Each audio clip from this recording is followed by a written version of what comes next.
Bonjour à tous et bienvenue sur ce premier bloc d'apprentissage de la bascule. Nous allons débuter cet apprentissage par le positionnement des mains. Les plus jeunes gymnastes, elles ont tendance à attraper la barre en engageant un petit peu trop les poignets et du coup ça ne permet pas d'optimiser la vitesse.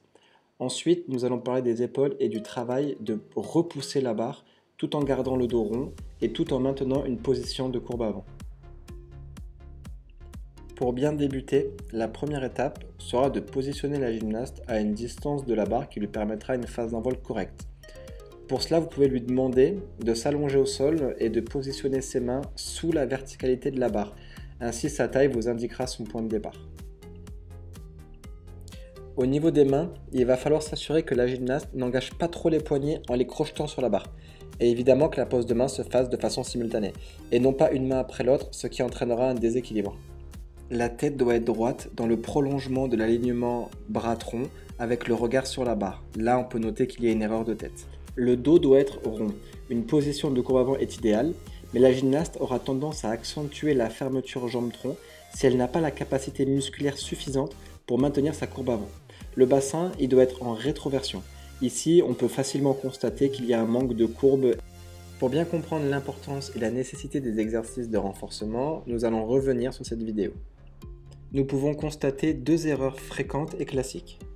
La flexion des bras ainsi que l'enfoncement des épaules nous indiquent que la gymnaste a une difficulté physique à maintenir le bon positionnement de son placement. Nous pouvons aussi voir que l'omoplate droite de la gymnaste est visible du fait de l'enfoncement des épaules, ce qui nous indique que le dos n'est plus rond. Il va falloir remédier à cette problématique par différents exercices physiques et pédagogiques.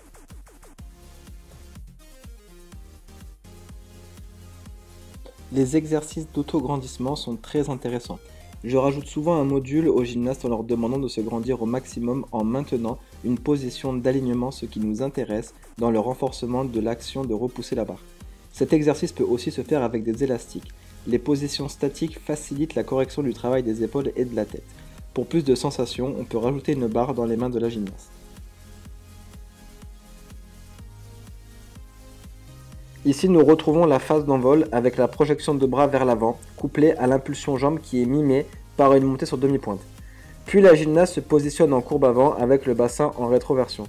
Cette situation lui permet de travailler sa mémoire corporelle et d'enregistrer les bons placements sans difficulté et sans contrainte physique. Dès l'apprentissage de la bascule, j'utilise le passage de la barre inférieure à la barre supérieure dans le travail pédagogique.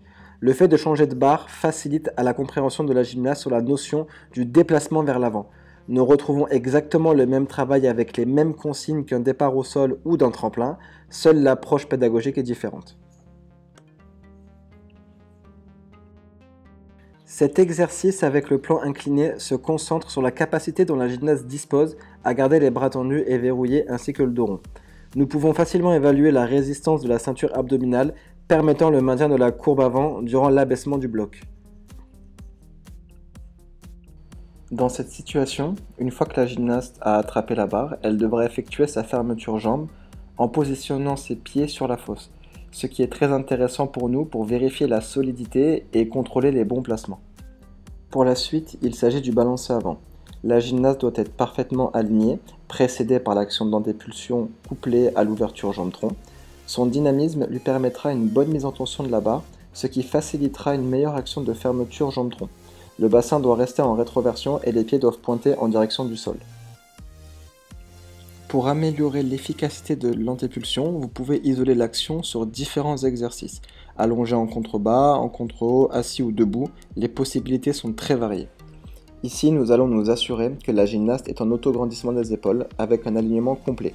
Soyez très vigilant à ce que le bassin soit en rétroversion et que le bas du dos soit collé au sol. Dans le cas contraire, la gymnaste est en antéversion du bassin pour compenser ce qui indique que l'exercice est trop dur pour elle. Il faudra donc lui adapter l'exercice.